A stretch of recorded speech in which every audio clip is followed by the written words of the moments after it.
morning, everyone, and hope you had a wonderful. This is September 1st. Can't believe we're already in September, and this weekend we actually have a long weekend, Memorial Day weekend, and things are in session. Schools right on schedule, and we're getting into it. I wanted to start off with our meditation. This is a September 1st meditation, really good one. If you wish to make an apple pie truly from scratch, you must first invent the universe. That's Carl Sagan, and that's pretty cool. There's a couple of children's books that are about this. That Pancake. I don't know if you remember this one. This is a great one, and it really goes into all of this stuff about how where does something come from? It doesn't come from nothing.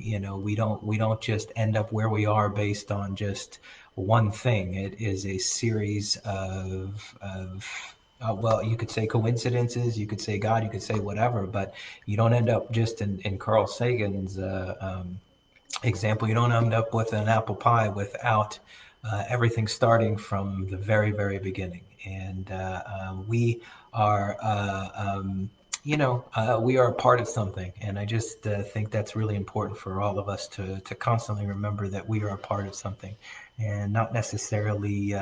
Oftentimes, it is encouraged, and even all of the evidence shows that our lives, our personal lives, our individual lives, are the center of everything. And it's sometimes very hard to get away from that, but we all know in our heart that we're a part of something much larger than just what it is that we are experiencing.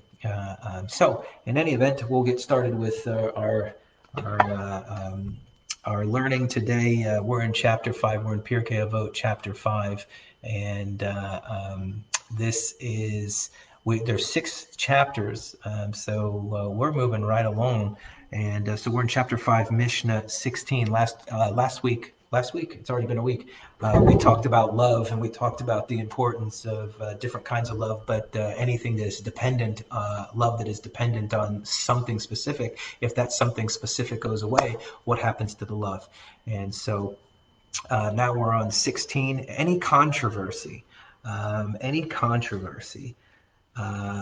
it's a machloket. So that's a great Hebrew word. It's kind of a back and forth, a discussion. Here they say controversy, but it's a back and forth. I'm not really sure. That this idea of very divisive world that we live in even today, that really wasn't what was the purpose? What was motivating you? Do you need to be right? Do you need to be heard? Or is it for, in this case, it says any machloket that's for the sake of heaven. We're trying to better understand how to behave as human beings. We're trying to better understand how we can, as a society, as a world, become better. Any controversy, any back and forth, any division, any kind of controversy, here that's what they say, that is for the sake of heaven, will be perpetuated, meaning it will continue. And that which is not for the sake of heaven will not be continue. So if you if what motivates you to do what you do, if your arguments and your discussions and your even in the political climate today, what motivates you? Do you just need to be heard? Do you just need to be right? Are those the things that are motivating you? When you really look in yourself, when you really look inside, if you're doing it for the sake of heaven, meaning that you're doing it for a higher purpose, you're doing it because you truly want society to move forward, you're truly doing it because you want to find truth with a capital T and truth with a lowercase t, that you're really trying to find the next indicator right action, that you're doing it for higher purpose, it's going to last. But if you're doing something for your own motivations, that you just want to be heard, that you just need to be right, that your self-righteousness or your self-justification for the argument, that you're just kind of, we've all been there, that we just want to be heard, we just want to be right, we want to be understood, all of those things. That's not going to last. It's not going to be a lasting argument. It's not going to be a lasting back and forth. It just doesn't go anywhere. And we see this all the time. What motivates? If you truly want to motivate change and people's growth, it has to be for something larger than our own personal desires. So here it is. Which is a controversy for the sake of heaven? What is something that is motivated for the sake of heaven? The controversy between Hillel and Shammai. What's the controversy? The controversy between Hillel and Shammai. Now you have to know the story between Hillel and Shammai. That these are two schools of thought. This is rabbinic literature at its finest. This is found in our holy texts. And Hillel and Shammai, they were usually, if not all the time, it depends how you really look at this stuff, and obviously interpretation is important, but when they went back and forth, they went back and forth quite simply because they wanted to get to a better understanding of what was expected, what was the law to be. And Hillel and Shammai, although they always or they were it's taught that they ended up on different sides of the machloket, on different sides of the argument, that this Hillel went one way and Shammai went the other way, that they were doing it for a higher purpose. A higher purpose, and in this case the higher purpose is to find out truly what is expected of you, what is God's will, what is it that we are and we ought to be doing. And that is one that will last, and quite frankly it has lasted. It's something that we still study today. It's something that still is going on. And it says here the controversy and what is not for the sake of heaven, the controversy of Korach and his faction. And of course, if you remember Korach's revolt or rebellion, however you want to look at it, is that Korach, of course, in the Torah is understood to be a leader in the Jewish community. He was a very powerful figure, and he made the argument, and it was a solid argument, at least in my opinion, that why should Moses have to do all the work? Let us do some of the work. And the tradition kind of understands it as that he was doing it. He had good arguments. They were solid, but they were doing it. He was doing it because he just wanted to elevate himself. What motivates you to do what you do? And even if you do have good arguments, even if you do make sense and it makes it's perfectly clear. Many of our arguments are perfectly clear, but what motivates you? Is it to become and to have more power? Is it to, in Korach's case, to really embarrass and to get more power and to become more to fulfill an inner need, not necessarily the need of the larger community? And so that's the one that didn't last, and it didn't last. In the case of Korach, of course, the rebellion or the revolt was crushed, and so those are the two really deciding, or I should say, those are the two viewpoints, and how one can really decide whether or not where we stand. What is it that your machloket, your back and forth, your argument, your controversy, your ability to kind of see the world and understand there are people that see the opposite of it, and how you engage with people who don't see things as you do. What's the purpose and what's motivating you? If you are motivated by the fact that you really want to better society, that you're doing it for the sake of heaven, that you're doing it because you want to better the world in which you live, then it will last. If you internalize it and it's for your own sake, for your own ability, for your ability to be heard, your ability to be seen, that you need to be in control, then it won't last. And we can all see that. Look and take any leader that you know, and look and take in any argument that you've gotten into. And if you take it personal, if things take personal, then you can kind of probably come back to the idea that it wasn't for the sake of heaven. It was something that was for your own personal advancement. If you really truly want to advance the world, make things better, then we do it for the sake of heaven. Just some thoughts, and what motivates us, what motivates you on a daily basis. And hopefully it's to better society, better the world, not just ourselves. Okay, so that's that. Whenever a person causes the many to have merit, no sin shall come through him. But one who causes the many to sin shall not be granted the opportunity to repent. So whenever a person causes the many to have merit, no sin shall come through him. Again, what is the real theme here is what is motivating you? Is it the betterment of people? Is it to really add something to the stream of life? These are common themes throughout Pirkei Avot.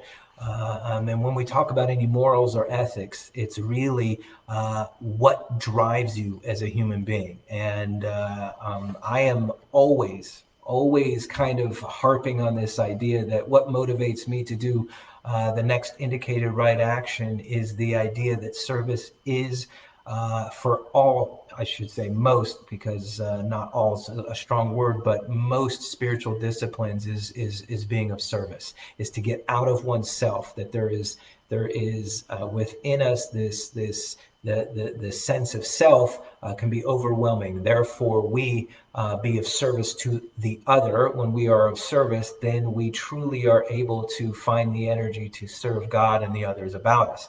And so when we are of service, whenever a person causes the many to have merit, in other words, that uh, um, we are trying to be and give people and lift people up. And in doing so, when we lift other people up, obviously we feel better about it. But here it says no sin shall come through him, is that in other words, people won't necessarily get off.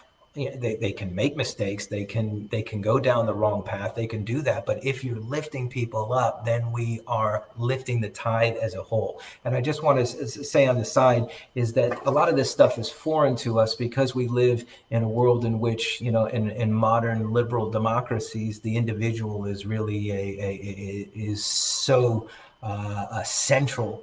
Our personal well-being, our personal development, our personal experience is so lifted, that the modern liberal democracy, part of the government is really to allow us the opportunity to, as individuals, really excel. We have all sorts of programs within the government, and all sorts of ways that lift up the individual. However, Judaism and our faith, in addition to that, you can make arguments either way, but it's really its central focus is about the community and about how we lift up the community. And so me as an individual focused on lifting up the community, we as a community are getting better. And therefore it's not just about the individual sin is what they're talking about here. Whenever a person causes the many to have merit, no sin shall come through him. It is not just about the individual. We're lifting up the entire community and moving forward. And we're lifting up the entire community to grow together. Which is a little bit different, and what motivates us is the elevating of the community. And so in our Western kind of way of thinking, when we talk about elevating, we're talking about elevating ourselves, having a higher consciousness. We're talking about, and again, I don't think they're mutually exclusive, but I just want to have us kind of understand that the motivation isn't just about my own personal well-being. It's about lifting up the entire community. Good morning to everyone. Good to see you guys. And yeah, welcome back. Hal, I haven't seen you around a lot lately, but it's always a pleasure to see you. And of course, Leslie's here. And anyways, good to see you all. Let's finish up. Time just flies with you guys. Um, Moses was himself had merit and caused the many to attain merit. Therefore, the merits of the many are attributed to him, as it is stated, he, Moses, performed the righteousness of the Lord and his ordinance together with Israel. And of course, they use Moses as the way to say he elevated the whole community. How are we doing?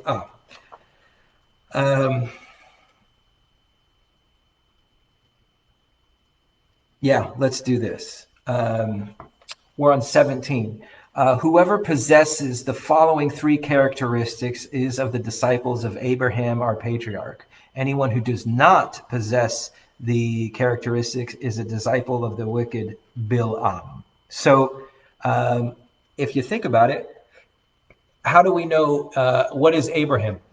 What are Abraham's characteristics, right? Abraham Avinu. So of course, Abraham, our the patriarch Abraham, what is it that he brought? Think about what it is in your mind. Well, we always hear about he was hospitable and he did God's will. And, what are the things that Abraham brings to the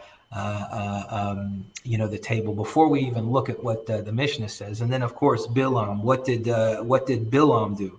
What were what were the wicked principles of Bilam, and what is it that he did that was so not good, right? What made him wicked? So if we already have in our mind, let's look at what the Mishnah says. The disciples of our patriarch Abraham Avinu, possesses a good eye, a humble spirit, and a meek soul. The disciples of the wicked Bilam possess an evil eye, an arrogant spirit, and a greedy soul. So it's not, interestingly enough, it's not talking about the hospitality that we've learned from Abraham when he met the angels, and it's not talking about the faith that he had when he at the Akedah Yitzchak, where he was going to offer his son, but in the last moment, Isaac was saved. And let's look at this, and then we'll wrap up, and then we'll finish this Mishnah. Is that he possesses a good eye, a humble spirit, and a meek soul. What's a good eye? And part of how I understand this is that how is it that you view the world? Do you view it in a positive way? You actually have a choice, and it's not there's no science behind whether the world is more good or is, if there was a level that you would know it's 50% good, 50% bad. There's no way to know. And much of how we view the world is how our attitude is. A good eye, meaning how you view the world. How is it that you wake up in the morning and view the world? And it's actually a choice that you have. There's no way to get into the minds of other people and know what they're thinking. So what is it that is your choice as you enter into the world? Enter into your day, enter into your conversations, enter into your work life, enter into anything. How is it that you are viewing the world? Some people it comes easier than others to have a positive view. Some people it comes easier to have a negative view. It's really, though, a choice. And we make that choice on a daily basis, how we want to view the world. And there's just an enormous amount of cynicism these days. And but that's, I'm a firm believer that that is a choice on how to view the world. And again, you can make your own decision about how you want to do that. And if you're a cynic, and I tend to at times be very, very cynical at the world, but again, that's a choice. I can always go back to the cynicism. If I take, and I've been challenging myself over the past 3 months, if I take these 3 months to really try and work on a positive, I can always go back to the negative. That's not going anywhere. There's no lack of opportunity to look at the world negatively. So you can always go back. What I really am excited about is the opportunity to really challenge myself to see everything in a positive light. So there's a good eye, and then he goes on to say, Ayin Tov, a spirit that is humble. The humble spirit is that the spirit that is teachable. How I understand humility is that we remain teachable. The minute that I think I understand something fully, or that there's no opportunity for me to ever learn anything more, I've lost all humility.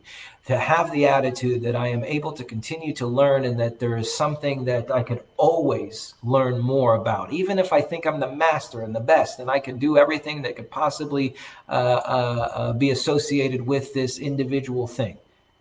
Still, I have the humbleness of spirit, please God, right? To know that I can't possibly know everything, and that being humble is being and remaining teachable, is that I can continue to learn and to learn and be taught by others and situations.